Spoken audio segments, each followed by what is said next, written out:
After IPL கிட்டத்தட்ட வந்து ஒரு 1.5 மாச கேப்புக்கு அப்புறம் வந்து இந்தியா இங்கிலாந்துக்கு போறாங்க வித்தவுட் ஒரு எக்ஸ்பீரியன்ஸ் பிளேயர்ஸ் இல்லாம அப்படின்ற ஒரு நிலைமை வந்துடுச்சு. அந்த மாதிரி பார்க்கும்போது ஒரு ரசிகரா என்னோட குமுறல் வந்து இந்த மேட்சை பார்த்துட்டு ரொம்ப அதிகங்க. என்னன்னா ஒரு மேட்ச் பார்க்கும்போது இந்தியா நல்லா ஆடுறாங்க, பட் ஆனா கோப் அப் பண்ண முடியல, இல்லைன்னா வந்து அதை கடைசி வரைக்கும் எடுத்துட்டு போக முடியல அப்படின்ற ஒரு நிலைமை சுச்சுவேஷன் வருது. டக்குன்னு ஆல் அவுட் ஆகுறாங்க, டக்குன்னு இங்கிலாந்து நல்லா ஆடுறாங்க, விக்கெட்ஸ் எடுக்க முடியாம தவிக்கிறாங்க. இந்த மாதிரி இந்த டெஸ்ட்ல நடந்த டிராமா ரொம்ப ரொம்ப நிறையங்க. ஏன்னா ஒரு யூஸ்வல் இந்தியா சைடு இல்லாம இன்எக்ஸ்பீரியன்ஸ், அது இல்லாம யங்ஸ்டர்ஸ்க்கு வாய்ப்பு கொடுத்து ஒரு இங்கிலாந்து ட்ரையல் அண்ட் எரர்னு அனுப்பிச்சு வச்சிருக்காங்க. அந்த மாதிரி ஒரு சுச்சுவேஷன் உருவாயிருக்கு. சோ அதை பத்தி தான் இந்த வீடியோல வந்து கொஞ்சம் டீடைலா பார்க்க போறோம். என்ன நடந்தது ஹெட்டிங் லேட்டஸ்ட்ல, எப்படி வந்து இந்தியா கடைசி நாள்ல தோத்துட்டாங்க அப்படின்ற மாதிரி தான். இங்கிலாந்து ஜெயிச்சாங்க அப்படின்றத விட இந்தியா சரியா பெர்ஃபார்ம் பண்ணல அப்படின்ற ஒரு உண்மையை நம்ம அக்செப்ட் பண்ணி ஆகணும். ஸோ இதை பத்தி ஒரு ஷார்ட் அண்ட் கிறிஸ்பான வீடியோ எனக்கு வந்து பேசணும்னு தோணுச்சு. அதான் நம்ம இந்த வீடியோல பார்க்க போறோம். ஸோ கிரிக்கெட் நியூஸும் நீங்க தெரிஞ்சுக்கணும் ஃபார் ஃபர்தர் அப்டேட்ஸ்னா மறக்காம கார்த்திக் ரவிச்சந்திரன் சேனலை சப்ஸ்கிரைப் பண்ணி வச்சுக்கோங்க. டெண்டுல்கர் ஆண்டர்சன் ட்ரோஃபி, இந்த பர்டிகுலர் ட்ரோஃபிக்கான பேரு என்னன்னா, யூஸ்வலா ஆஸ்திரேலியா இங்கிலாந்து மாதிரி கண்ட்ரீஸ்ல போய் நம்ம டெஸ்ட் விளையாடுறோம்னா அங்க நம்மளோட ஸ்டாட்ஸ் வந்து கொஞ்சம் மோசமா தான் இருக்கும். ஏன்னா அவ்வளவு சீட்ல போய் அவங்க கண்டிஷன்ஸ்ல நம்ம அடாப்ட் பண்ணிட்டு விளையாடுறதுன்ற ஈஸியான விஷயம் கிடையாது. சோ அந்த மாதிரி ஒரு ஸ்டாட்ஸ் இருக்கும்போது நம்ம ரொம்ப ரொம்ப கேர்ஃபுல்லா டீமை சூஸ் பண்ணுவோம். Abroad conditions like UK, Europe இந்த மாதிரி கண்ட்ரீஸ்ல நீங்க போய் விளையாடும் போது கண்டிப்பா கிளைமேட் வந்து டிஃபரன்ஷியேட் ஆகும், ஈவன் டைம் கூட பயங்கரமா டிஃபர் ஆகும். அந்த மாதிரி இருக்கும்போது ரொம்ப ரொம்ப எக்ஸ்பீரியன்ஸ்டான கேண்டிடேட்ஸ் கண்டிப்பா இருக்கணும். சோ அது என்ன நடந்தது ஆப்வியஸா எல்லாருக்கும் தெரியும். டெஸ்டுக்கு முன்னாடி விராட் கோலி அண்ட் ரோஹித் சர்மா ரெண்டு பேருமே ரிட்டையர்ட் ஆனது வந்து இந்தியாவுக்கு வந்து ஒரு மிகப்பெரிய அடிங்க. அதை அக்செப்ட் பண்ணி ஆகணும். அது பயங்கரமா தெரிஞ்சது டெஸ்ட்ல, எப்படி வந்து அப்பட்டமா தெரிஞ்சது அப்படின்றது நிறைய பேர் பார்த்துருக்கவங்களே தெரியும். டாஸ் வின் பண்றாங்க இங்கிலாந்து. இனிஷியலா வந்து போலிங் எடுக்கிறாங்க, போலிங் எடுத்து ஆரம்பிக்கிறாங்க. இந்தியா நல்ல ஓபனிங் கொடுத்தாங்க. ஜெய்ஸ்வாலா இருக்கட்டும், ராகுலா இருக்கட்டும், அதுக்கப்புறம் ரிஷப் பண்டா இருக்கட்டும், சுப்மன் கில்லா இருக்கட்டும். ஈவன் சுப்மன் கில் வந்து ஒரு 150+ ரன்ஸ், இந்த சைட்ல வந்து ரிஷப் பண்ட் ஒரு 100, யசஸ்வி ஜெய்ஸ்வால் ஒரு 100. பாத்தீங்கன்னா ஒரு 3 பேர் 350 அடிச்சாங்களா, வந்துடுச்சா 370 வந்ததா. அடுத்து இருக்க 7 விக்கெட் சேர்ந்து எவ்வளவு அடிச்சிருக்காங்கன்னு பாத்தீங்கன்னா 100 கூட அடிக்கலங்க. 471 ஆல் அவுட் இந்தியா செகண்ட் டேல லஞ்சுக்கு அப்புறம். அடுத்தது வந்து இங்கிலாந்து ஃபர்ஸ்ட் ஒரு ட்ரையல் அண்ட் எரர் மாதிரி தான் அவங்களும், பட் கொஞ்சமாச்சும் எக்ஸ்பீரியன்ஸ் சைடு. சில பேர் ஐபிஎல்ல விளையாடினவர் லைக் பென் டக்கட், இவங்க எல்லாம் வந்து ஐபிஎல்ல விளையாடினவங்க. ஸோ டங் மாதிரி போலர்ஸ், இந்த மாதிரி கேரி, இவங்க எல்லாம் நிறைய பேர் இருந்தாலும் அவங்க வந்து ஒரு இன்எக்ஸ்பீரியன்ஸ் சைடு மாதிரி தான் அவங்களும் இருந்தாங்க. பட் ஆனா அவங்களோட பேட்டிங் அப்படின்றது இனிஷியலா அவங்க நல்லா ஆடினாங்க. பட் அதே மாதிரி நம்ம எப்படி வந்து டெய்லண்ட கடகடன்னு விட்டோமோ அந்த மாதிரி ஜஸ்ட் 7 ரன் ஷாட்ஸ் நம்ம வந்து 471 அவங்க 465க்கு ஆல் அவுட் ஆயிட்டாங்க. அவ்வளவுதான் முடிஞ்சது அப்படின்ற மாதிரி. பட் ரெண்டு டீமுமே சஃபர் ஆனாங்க ஃபர்ஸ்ட் இன்னிங்ஸ். ஓகே, நல்லா நம்ம தெரிஞ்சுக்க வேண்டிய ஒரு விஷயம் என்னன்னா, ரெண்டு டீமுமே ஃபர்ஸ்ட் இன்னிங்ஸ்ல நல்லா சஃபர் ஆனாங்க. செகண்ட் இன்னிங்ஸ்ல ஒரு சூப்பரான வாய்ப்பு கிடைச்சது இந்தியாவுக்கு. அதாவது தேர்ட் டேல இருந்து ஸ்டார்ட் ஆகி, தேர்ட் டே எண்ட்ல இருந்து ஸ்டார்ட் ஆகி ஃபோர்த் டேக்குள்ள ஒரு நல்ல டார்கெட் செட் பண்ணலாம் அப்படின்ற மாதிரி. இனிஷியலா ஜெய்ஸ்வால் விக்கெட்டை விட்டாலும் அடுத்தது கேஎல் ராகுல் ஸ்டாண்ட் பண்ணாரு. அது இப்படி வந்து நல்ல பயங்கரமா பார்ட்னர்ஷிப் போட்டு கொடுத்தாங்க.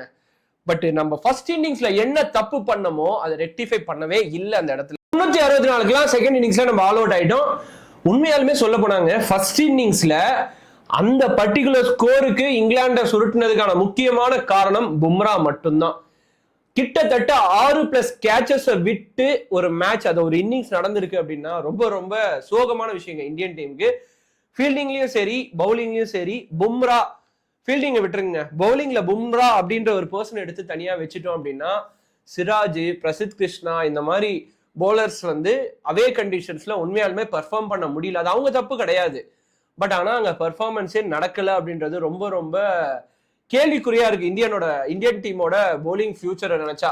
ஸோ இது ஒரு சைடு இருக்கும்போது, இந்த சைட்ல செகண்ட் இன்னிங்ஸ்ல வந்து 365 all out with 7 runs lead, மொத்தமா 371 டார்கெட் கொடுத்தாங்க.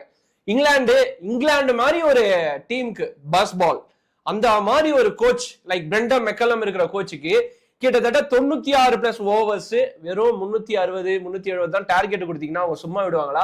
ஃபர்ஸ்ட் நாள்லயே அவங்களோட இன்டென்ட்டை காமிச்சிட்டாங்க. After tea break India all out ஆகும்போது அவங்க நாங்க எப்படி மறுநாள் ஆட போறோம் அப்படின்ற இன்டென்ட்டை காமிச்சாங்க. இனிஷியலாவே டமால் டுமில் அடிச்சாங்க. ஒரு 30+ ரன்ஸ் ஃபர்ஸ்ட் நாளே வந்துச்சு பிஃபோர் த எண்ட் ஆஃப் டே 4. டே 5ல அவங்க ஆரம்பிச்சாங்க பாருங்க, விக்கெட்டே எடுக்க முடியல இந்தியாவால.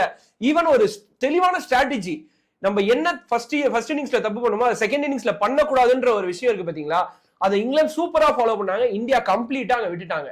ஃபார் எக்ஸாம்பிள் பும்ராவோட பால யாருமே ஸ்ட்ரைக்கு பெருசா ட்ரையே பண்ணல, ஃபுல்லா டிஃபெண்ட்.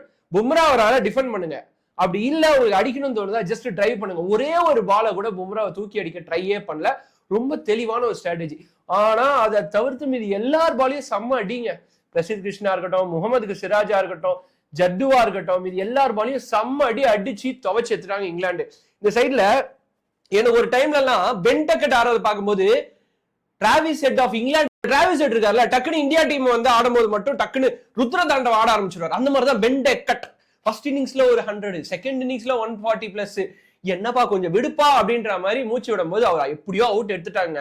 அதுக்கப்புறம் சரசரன்னு 4-5 விக்கெட் எடுத்தாலும் ஒரு 450+ ரன்ஸ் நம்ம வந்து செகண்ட் இன்னிங்ஸ்ல டார்கெட்டா கொடுத்துருந்தோம்னா கண்டிப்பா இங்கிலாந்து மேல ஓரளவுக்கு பிரஷர் இருந்திருக்கும், டிஃபெண்ட் பண்றதுக்கான சான்சஸ் நிறைய இருந்தது. பட் நம்ம அதை செய்யவே இல்லை, கடன் விக்கெட்டை விட்டு அவங்களுக்கு இன்னிங்ஸ் கொடுத்துட்டோம்.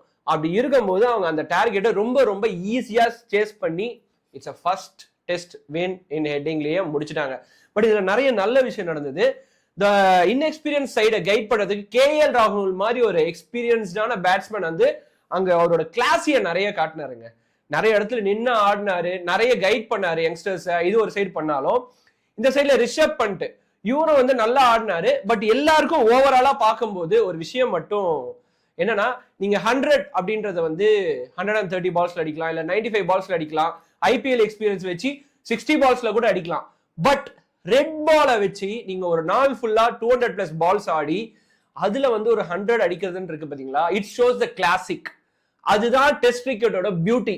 நீங்க அந்த இடத்துல வந்து கன்சிஸ்டன்சி, பேஷன்ஸ் இதெல்லாம் ஒரு பேட்ஸ்மேனா நீங்க காமிச்சிட்டீங்கன்னு வச்சுங்க, நீங்க தான் மாஸ் டெஸ்ட் கிரிக்கெட்ல. சோ இததான் வந்து ஜோ ரூட் வந்து ஃபர்ஸ்ட் இன்னிங்ஸ்ல மிஸ் பண்ணாலும் செகண்ட் இன்னிங்ஸ்ல இங்கிலாந்துக்காக நின்று விளையாடி பயங்கரமா காமிச்சாரு. சோ இந்த இடத்துல யாரை மிஸ் பண்றோம் அப்படின்னு பாத்தீங்கன்னா, இந்தியாவோட அக்ரெஷன் கண்டிப்பா ட்ரிகர் பண்றதுக்கு, இல்ல ஒரு பேட்ஸ்மேனை வந்து மைண்ட் செட்டை அப்செட் பண்றதுக்கு அதெல்லாம் அங்க யாருமே இல்லைன்ற மாதிரி தான் ஒரு ஃபீல் இருந்தது.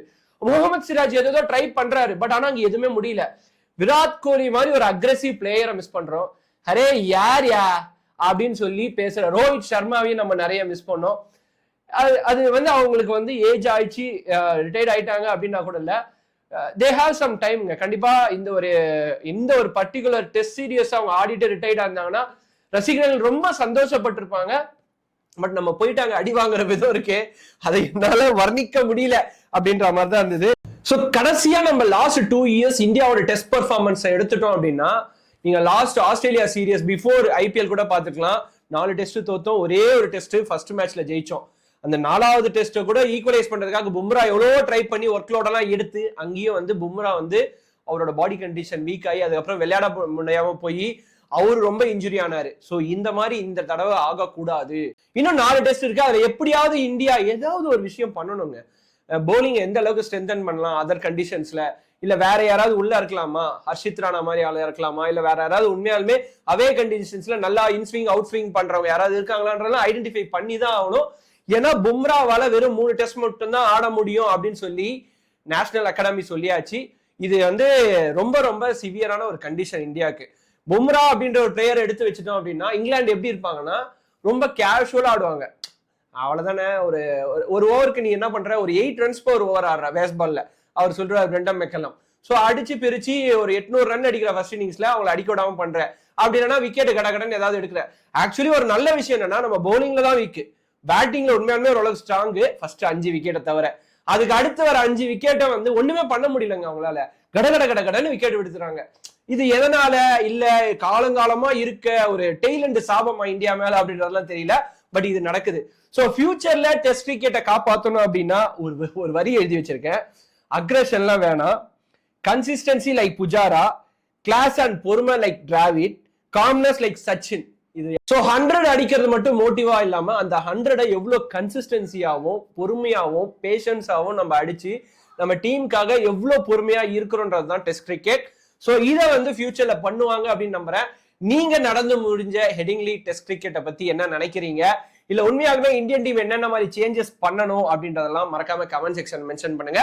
அது மட்டும் இல்லாம ஒரு அரசல் பொரசலான நியூஸ் வந்துட்டு இருக்கு. என்னன்னா லக்ஷ்மனை வந்து டெஸ்ட் கோச்சா ஹெட் கிரிக்கெட் கோச்சா மாத்த போறதா கௌதம் கம்பீருக்கு பதிலா அப்படின்ற மாதிரி ஒரு விஷயம் வந்துட்டு இருக்கு. அது எந்த அளவுக்கு உண்மைன்னு தெரியல. பட் மாற்றனாலும் மாத்தலனாலும் இதுக்கு மேல்பட்டு it's too late. Already Virat Kohli and Rohit Sharma retired. இருக்கிறவங்களையாச்சும் நல்லா பார்த்து விளையாட சொல்லுங்க. அப்படி இல்லைன்னா நாங்க பேட் எடுக்க வேண்டியது இருக்கும் அப்படின்ற நிலைமை தான். So this Vijay Karthik signing off. மறக்காம கார்த்திக் ரவிச்சந்திரன் சேனலை சப்ஸ்கிரைப் பண்ணி வச்சுக்கோங்க. தண்ணியை கம்மியாக யூஸ் பண்ணுங்க, பிளாஸ்டிக் யூஸ் பண்ணாதீங்க. பாய்.